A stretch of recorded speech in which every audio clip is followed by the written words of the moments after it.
Hello student, आप लोग कैसे हैं। माँ बाराही अकाउंट चैनल पर आपका स्वागत है।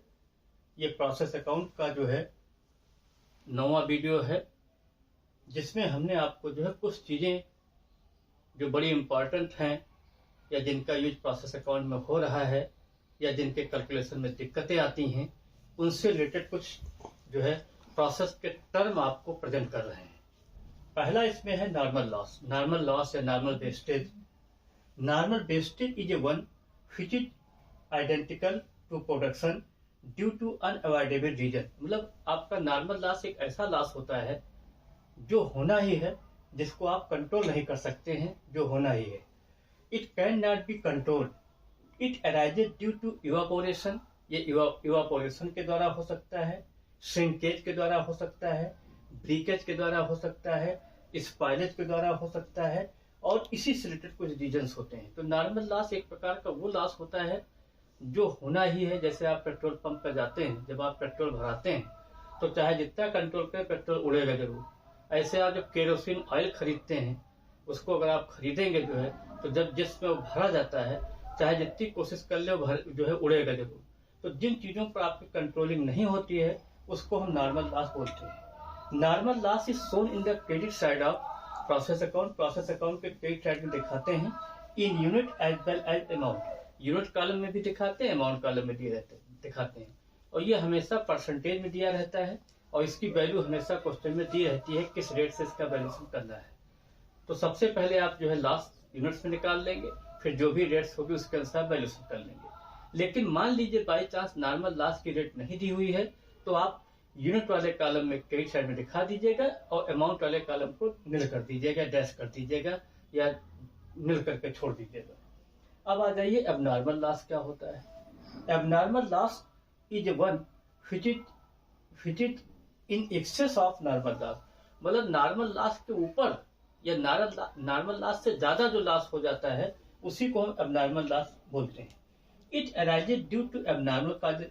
ये या तो ये एबनॉर्मल कॉजेज के द्वारा होता है, और अनफॉर्सीन रीजन के द्वारा होता है। Such reason includes defective material. कभी कभी आपका मटेरियल ही खराब है, उससे जो लॉस होगा।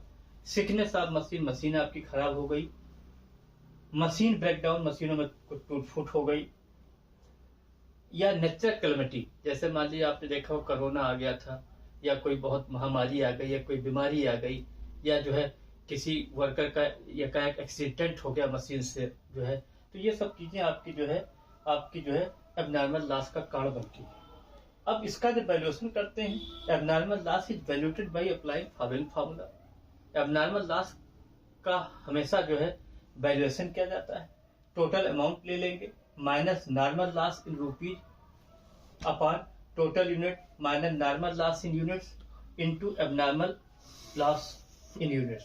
मतलब ये जो आपको फार्मूला लिखा गया, इस फार्मूले के आधार पर आप एबनॉर्मल लॉस निकाल लेते हैं। जिस प्रकार आप नॉर्मल लॉस को यूनिट कॉलम में और रुपीज कॉलम में दिखाते हैं, उसी प्रकार एबनॉर्मल लॉस को भी यूनिट कॉलम में रुपीज कॉलम में दिखाया जाएगा। और बस केवल अंतर यह है कि नॉर्मल लॉस की रेट हमेशा दी रहती है। एबनॉर्मल का आप जो भी अमाउंट निकालेंगे, फिगर निकालेंगे, वो इस फार्मूले के द्वारा निकालेंगे और उसको क्रेडिट साइड में दिखा देंगे। तीसरी चीज आती है loss in weight. Loss in weight का भी परसेंटेज क्वेश्चन में दिया होगा। इसका आप यूनिट्स, जो भी यूनिट इंट्रोड्यूस दी होंगी या टोटल शुरुआती यूनिट दी होंगी, उसी का परसेंटेज निकाल लेंगे और केवल यूनिट कॉलम में दिखाएंगे। रुपीज कॉलम में इसको नहीं दिखाते हैं क्योंकि इसकी रेट नहीं दी होती है और ना इसकी वैल्यू निकाली जाती है।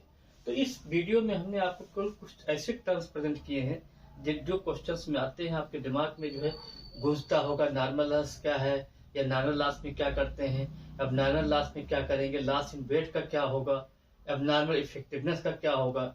वैसे हमने एबनॉर्मल इफेक्टिवनेस का केस इसमें वीडियो में नहीं लिया है, लेकिन हम आपको यही बता देंगे जो है एबनॉर्मल इफेक्टिवनेस जो है एबनॉर्मल लॉस का जस्ट अपोजिट होता है।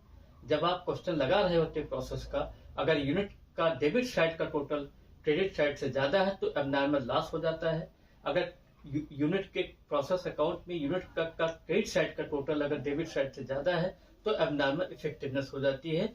दोनों का वैल्यूएशन या दोनों का जो तरीका होगा वैल्यू निकालने का, फार्मूला यही रहेगा, उसमें कोई चेंज नहीं होता है। तो उस चीज को हमने यहाँ इंक्लूड नहीं किया है।